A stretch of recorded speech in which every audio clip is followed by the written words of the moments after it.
Hey everyone. In this episode of Dorkside Cookies, we're going to be doing a box opening of Cthulhu, Rise of the Cults by Red Imp Games.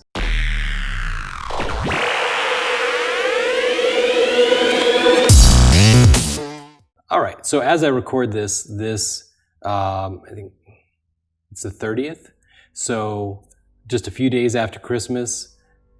Great timing for a Kickstarter arrival. It was delivered by Cool Stuff Inc. I don't know, not delivered by, but shipped by Cool Stuff Inc. So that's cool. I think they got some sort of partnership because this is Red Imp Games. I was actually a little confused. I was like, what cool stuff? Like I was thinking Cool Mini, actually. But no, Cthulhu Rise of the Cults. I love Cthulhu stuff. Now, I really intended to do strategy videos for Windwalker and Sleeper today, but because my arm is still in a sling from my shoulder surgery, it's taken me, I think it's taken me about 4 hours just to set this up. That's with minimal lighting, minimal sound, microphones. Yeah, so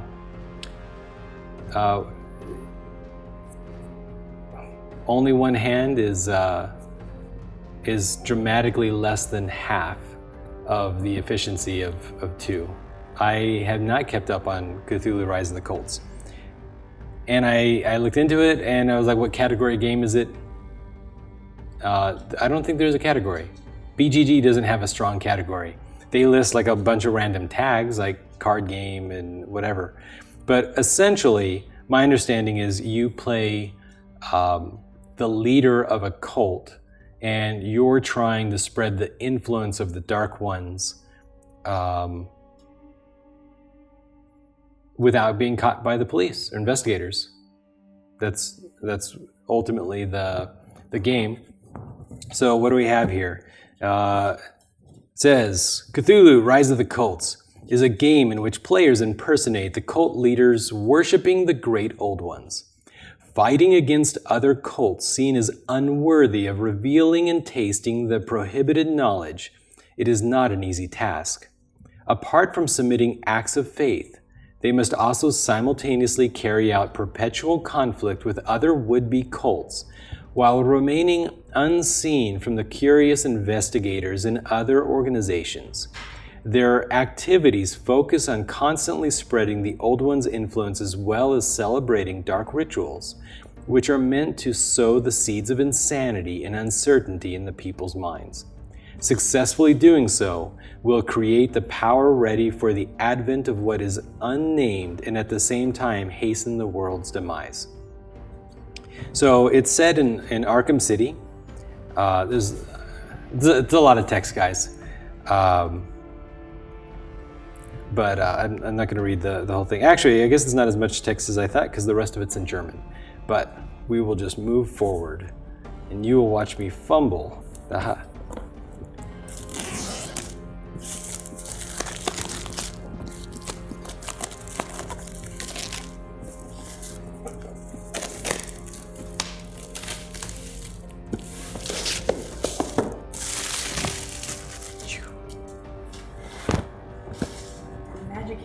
A magic hand takes the cellophane away.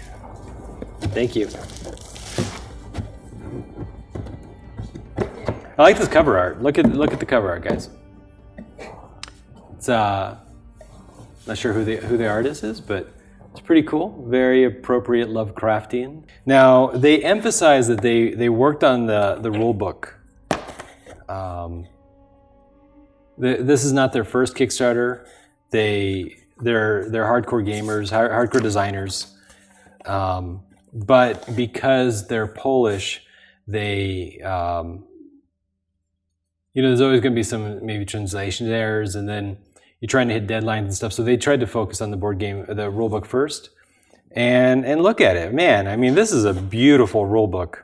I love these like fake art. I'm a sucker for fake newsprint. I love the districts of Arkham City. I love the river running through it. These, if you play Call of Cthulhu, the role-playing game, a lot of these pictures, I assume, are from or inspired by a lot of like the modules and stuff. But it looks beautiful. It feels nice. It's a full-size rule book, so there's plenty of high-resolution images of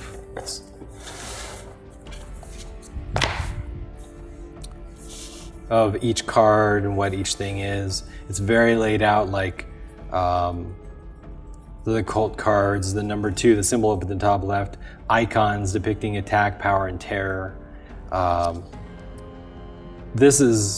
I have a lot of Cthulhu games from Final Fantasy games. I have a lot of stuff from Peterson games, and what I do like to see is when they say like attack, power, and terror, it's just obvious. You need a lot of these things in a Cthulhu game. Use the words. Terror is not trademarked, so just use terror. It's fine. There's some flourishes in the rulebook. These little pen art, inked art. I'm not sure. Look cool. I like the little stains. And they're not coffee stains, they're like slime stains. While you're working on your cult, you're going to be hanging out in the sewers a lot, probably. I'd be a fancy cult. You gotta be a certain amount of wealthy to be in my cult. Secret society kind of things. Much less sewer wandering. How is it possible that you managed to screw up such an easy task as holding that district? That ritual was of utmost importance, and you just let the mob kick you out of downtown. And now the entire sophisticated plan is ruined. Quick, send the boys to Frank and Upperton, and let them confront the unworthy ones. We need a diversion from what we're doing here. We must get the upper hand, and those bloody investigators are the last thing we need here. So of course it's set in New England. That is not a New England accent, sorry guys. But I'm a role player, guys. I like little bits and things to integrate me. Brothers and sisters, I am charging you with the most difficult task.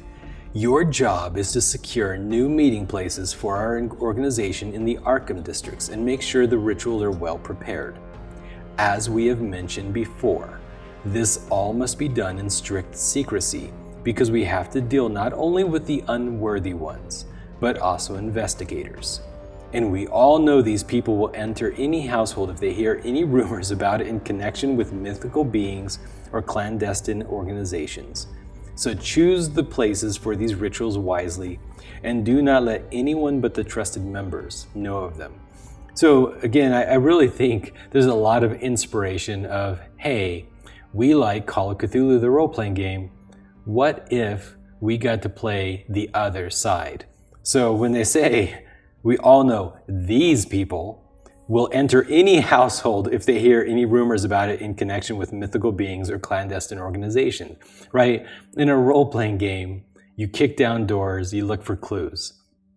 If it was a novel, you wouldn't have bands of investigators wandering the city, just, being murder hobos. But this game seems to be set in a world of lots of investigators, which I like. I think it's cool. There is solo game rules, so that's cool. I do normally play with friends and things, but something I do want to do more of is I want to explore more of the solo rules, because I know a lot of people who watch the videos, they primarily maybe play the solo rules, and they don't want to buy a game if it has bad solo rules. So I love to play games, and I have not played almost any solo games. So I'm going to start doing it. I think it's cool. maybe live streaming them. All right, so looks very colorful. Cool. Let's get into the pieces. The rulebook looks great, but this is a box opening video. Let's open the rest of the box. All right, so it's modeling the districts of Arkham. I don't know that I'm putting this together right, but it looks like I'm kind of randomly putting it together right. Maybe it can only be put together right. Kind of looks like it. North Side, downtown, Upton. What do you think, Upton or Uptown? I think Upton. Why isn't it Downton though? Don't know? I just feel it. I feel it inside me. All right. So, wow. All right.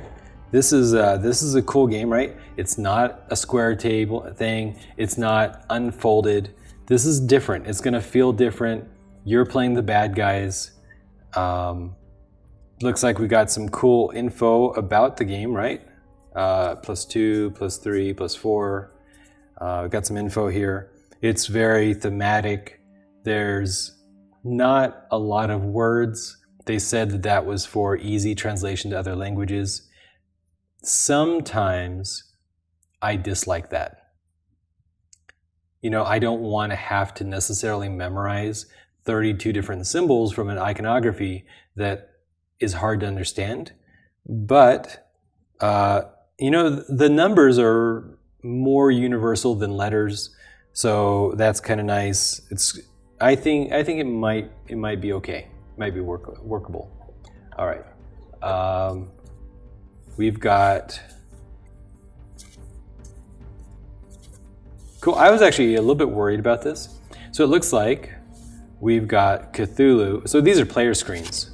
It looks like they help, just like most player screens, have some translation or helpful, like what actions maybe you can do and things. But maybe I don't know. It's so weird. I don't know that it matters if I'm doing it upside down or not.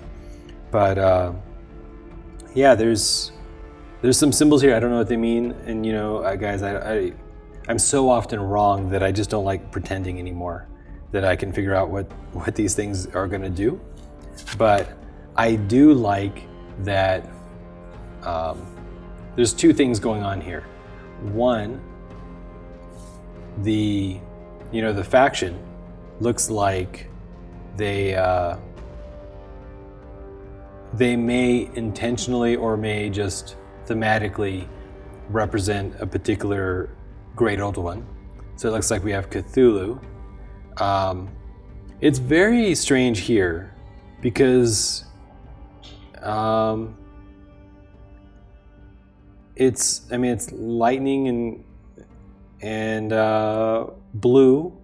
So it just, on one hand, it makes me think that it would be Ithaca, but on the other hand, I look at it and I think more Great Old One Dagon or something. Doesn't matter.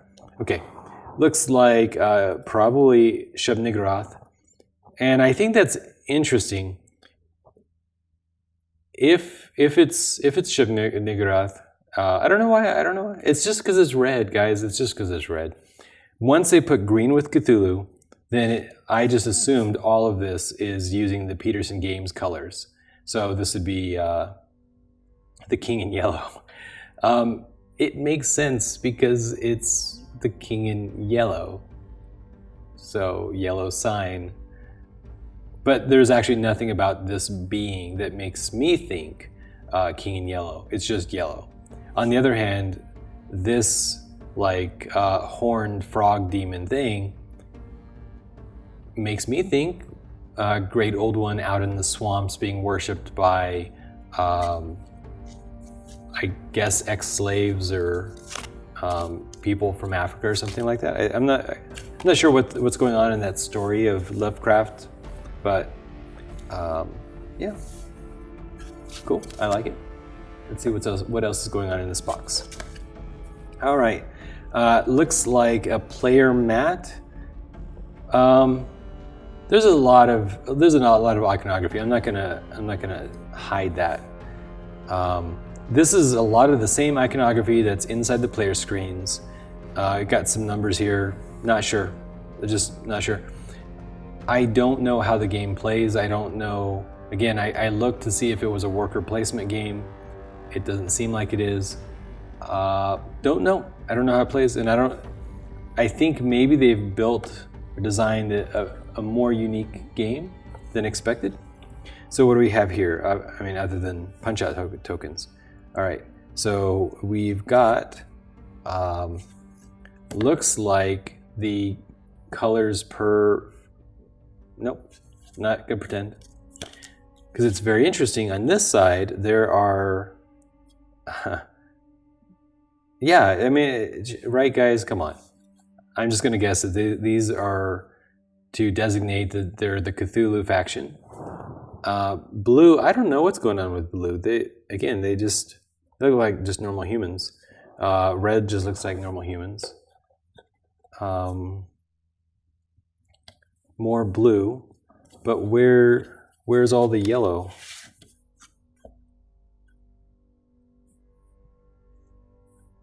Maybe no, these are investigators. I don't know. Yeah, I mean they look like they'd be associated with the factions of that color, but on the other hand, I don't see the yellow people. So, don't know, guys. All right, we've got some wood discs here. I like classic wood pieces. Feels good. Looks like gray, blue, green, yellow, and red. So we can assume one per color of the faction, and then maybe investigators or something. Okay, we've got some little weird things.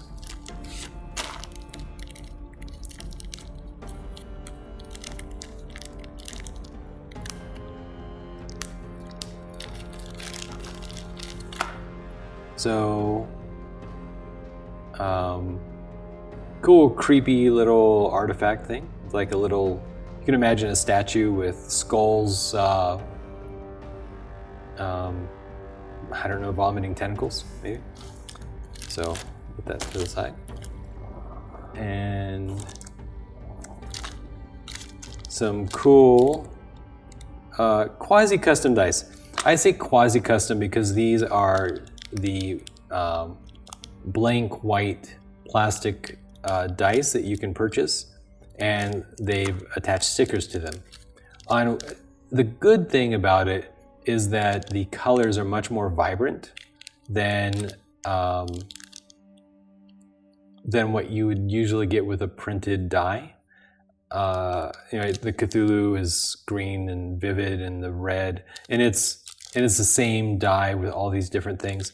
The negative is sometimes these stickers have a tendency to come off, especially if you have acidic hands like I do. Standee and a D4. I don't know what this, I mean, the standee might be this, actually, I thought this was, oh, I get it. So they use the same punch board. It's a little bit cheaper if you use the same punch board and use different prints. So it looks like it's the same punch board, and it's some sort of great old one. And it's gonna go in this little standee, I think. Just guessing. But I feel good about this guess.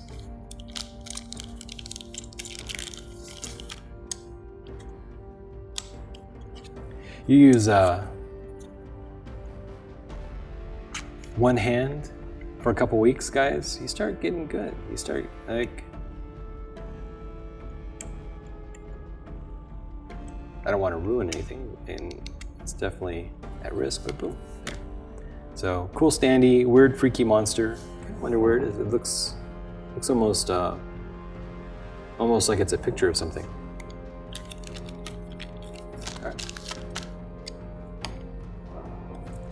Some bags, and you guys know I love it when they give you things to help you organize. So they gave us a bunch of punch-out tokens, but no worries. They gave us bags to organize them in. So good call, guys. Good job. All right, what else are we looking at in this box? So looks like it says limited edition antique cult miniatures. Handle with care, made of resin. Do not drop them. Do not squeeze them too hard. Otherwise, you may break them, and the wrath of the great old ones will fall upon you.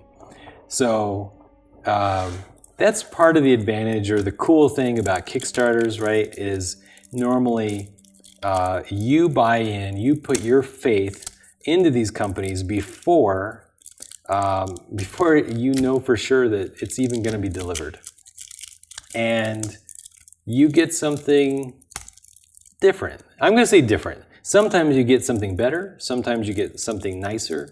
A lot of times you just get something different. I am curious what's in that box. That's going to be the highlight. I think that's going to be the end of the video. And I will try to open it with one hand without squeezing, dropping, or otherwise destroying and bringing the wrath of the great old ones upon me. All right, so these cards really kind of remind me of the Call of Cthulhu living card game. I don't know if you guys have played it, but it reminds me of it. They're high quality, they're glossy, they're going to be a little bit smooth. They don't have the grid work that can protect the cards a little bit and also make them less smooth, less slippery. But on the other hand, what you get out of it is you get beautiful, high resolution, detailed cards. So confrontate, I don't know what the cards mean. Sorry guys. Cool. Oh, that's like a murder with a weird crisp blade. Cool, weird monsters. I like it. I like the artists. I don't know who they got, but this is some legitimate cool work.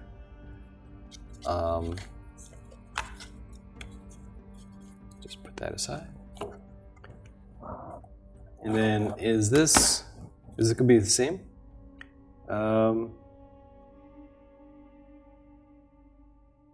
Okay. I was not going to open it because I think maybe this is mostly the same as the other deck of cards, and this is hard, guys. But on one hand, they have an advertisement for one of their other games. And I have a fascination with Mars, and it's called The Martians. But also, I'm just hoping that there's another, I don't know, hoping, but I'm thinking there might be another deck of cards in here. I don't know how you resolve what happens in the game. Like, is it purely just, okay. This is why I wasn't fooling around, guys. I brought the scissors. Okay, that didn't help much. I don't know.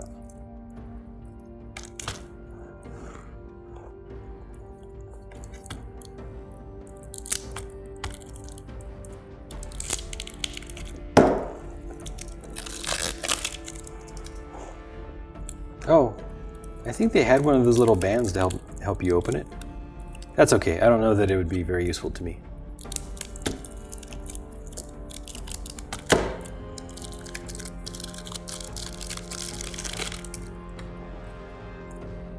Okay. So, these are definitely the same, right? So interestingly enough, I think they're going to have to be broken a little bit of their. I'm not sure. I mean, they're basically, see, they feel basically pretty solid, and if I push on them, they just pop off. I'm sure somebody with two hands would have an easier time of it. But at the end of it, all I really wanted to know was, is there another deck? And there is. So there is a little bit of damage here. It looks like That is very unfortunate. I may use card sleeves to help mitigate it. Yeah. So that's, ooh, these are not doing so well, guys. So that is unfortunate. I hope that I am the only one who has had this problem of the, like, maybe they were put in the seal too quickly, and the ink stuck to each other, or maybe it was monsoon season, maybe humidity level got high. I don't know. But anyway, I'm going to assume that they will take care of the problem. It's only one deck. It's only the second deck, so that's the first. I don't know why the first deck was totally fine, but okay. Let's look at. I'm not even sure if they're playable. Oh, yeah. Some of these are really stuck. Okay. But it looks like some sort of random event. Snitches. In the cult phase, player draw 5 cards instead of 6. So I can imagine that you're going to be flipping these every turn to see what kind of random thing happens. Then it looks like we've got yet another deck that I don't know that I can even see.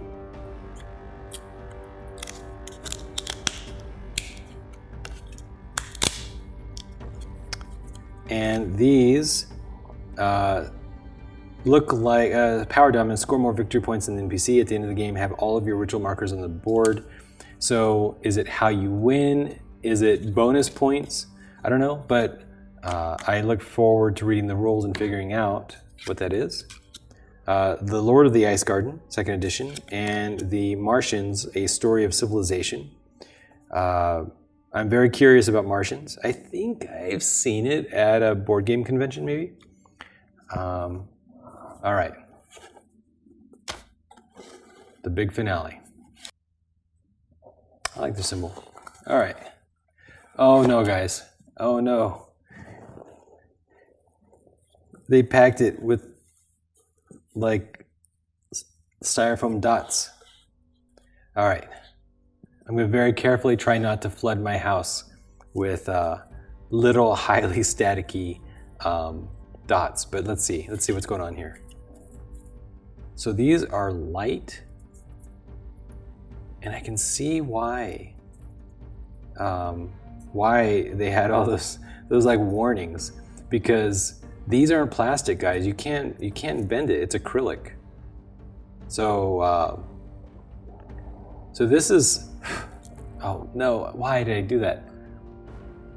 Okay. Normally I wouldn't mind the styrofoam, guys, but it's just the one hand thing. All right. So weird alien looking thing. A little bit maybe of like kind of a cephalopod kind of thing going on.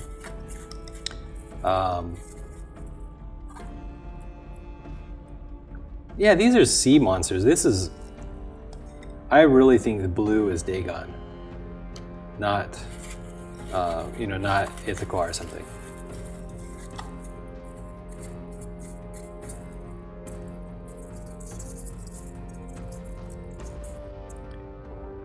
I really just want, I'm like, I could just blow them off.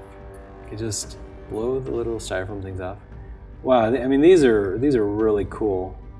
I hope I can take good care of them. Let's see what's going on with yellow. I don't know what the proper way to store it. Foam, guys? You think foam? Like maybe I'll just replace this with foam.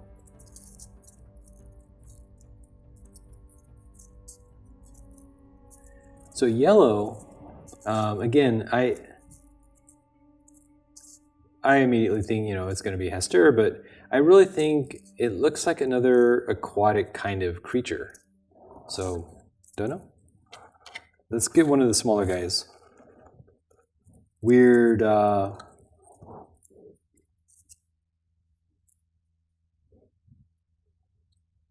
a weird 3-legged dog.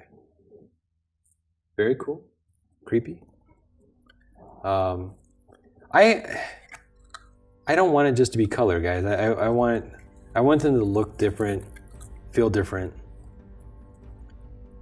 So, and that's looks like what we got here. Let's grab one of the reds. Just one of, oh no. One red. All right, weird, freaky little monster.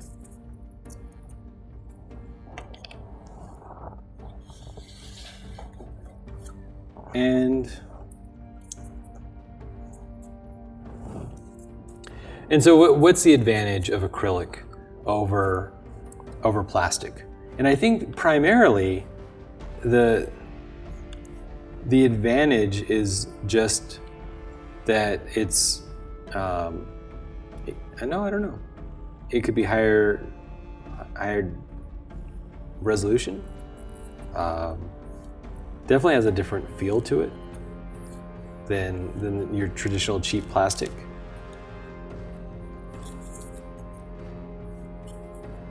More valuable, definitely more valuable than little plastic pieces. But in the end, I don't know that it's worth it. I don't know that